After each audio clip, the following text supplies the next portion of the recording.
The laugh came first, sharp, dismissive. My brother-in-law snorted like I'd just told a bad joke and said, "We need it more than you."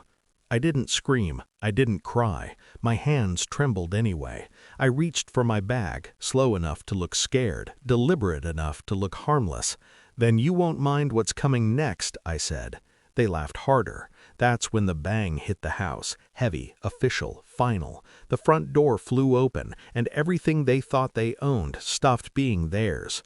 I didn't plan for betrayal to wear a familiar face. It's worse that way, more intimate, more educational. Family reunions are loud by design, noise used to hide fractures. Plates clatter, children scream, adults drink too much and pretend the past didn't leave fingerprints on everything.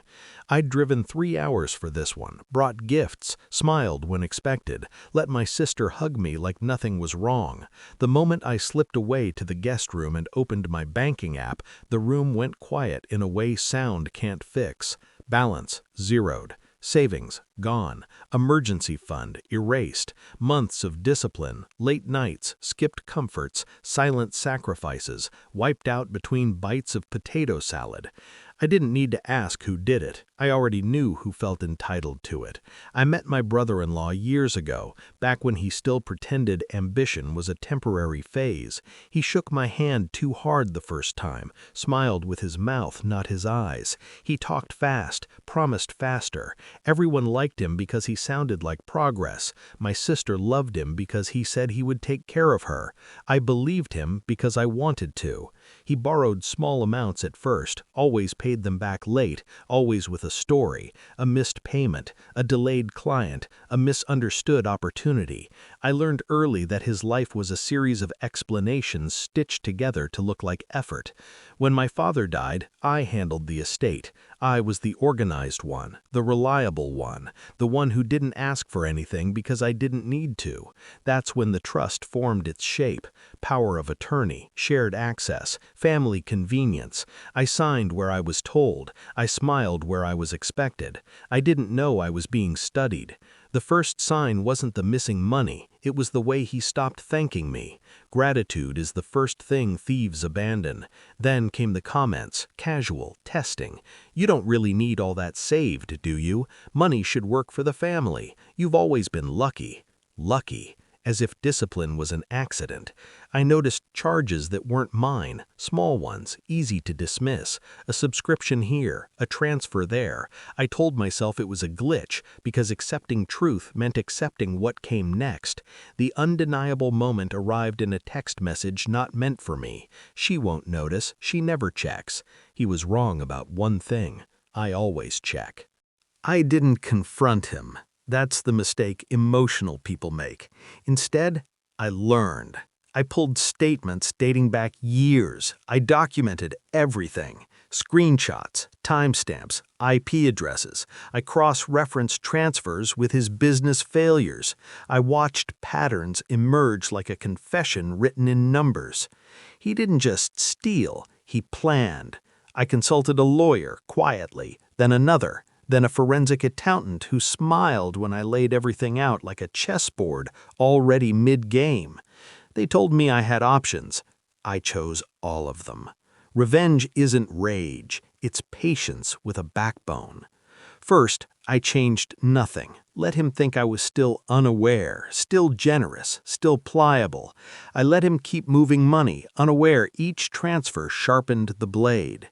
Second, I separated access. Not dramatically, just enough to funnel him into thinking he was ahead. Honeypots disguised as accounts, permissions adjusted, a maze that only led deeper. Third, I filed quietly. Fraud, embezzlement, breach of fiduciary duty, civil and criminal. I let professionals do what anger never could. Fourth, I waited for the reunion. People are careless when witnesses feel like safety. When I confronted him in the living room, I did it gently. "I checked my account," I said, like I was asking about the weather. My sister froze. He didn't. He leaned back, smirked. "We needed it more than you." That sentence told me everything I needed to know about his conscience. I let silence stretch until discomfort had room to breathe. I reached for my bag. "Then you won't mind what's coming next." They laughed. That's when the knock came. Not polite, not negotiable. The door flew open under the weight of consequence. Uniforms filled the room like gravity. Badges caught the light. The laughter died mid-breath. My sister's face drained first. He stood up too fast, said the wrong thing, tried to explain before anyone asked. The lead investigator didn't look at him, looked at me. I nodded. They read his name, his rights, his charges: fraud, theft, identity misuse, financial exploitation. Each word landed like a step backward off a cliff he hadn't seen.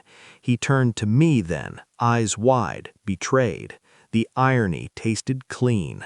Watching someone realize the story they've been telling themselves is over is a quiet pleasure. He didn't yell, didn't beg. He just shrank as the room stopped agreeing with him. My sister cried. I didn't comfort her. She'd ignored the signs, laughed at the jokes, spent the money. Consequences don't care about intentions. As they escorted him out, he whispered my name like it was an accusation. I leaned close enough for only him to hear. "You should have thanked me when you had the chance." The civil case moved faster than he expected. Assets frozen, accounts seized, his business partners vanished. Turns out trust is contagious in reverse. The money came back, every cent, with interest. More importantly, so did something else: control. I don't replay the moment often. I don't need to. The satisfaction isn't loud. It doesn't gloat. It settles. Betrayal taught me what kindness without boundaries costs. Revenge taught me what silence can build.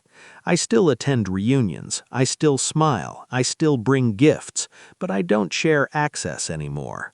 And when people laugh too easily at what isn't theirs, I listen carefully. Because the loudest bang is never the door. It's the moment they realize you were never powerless.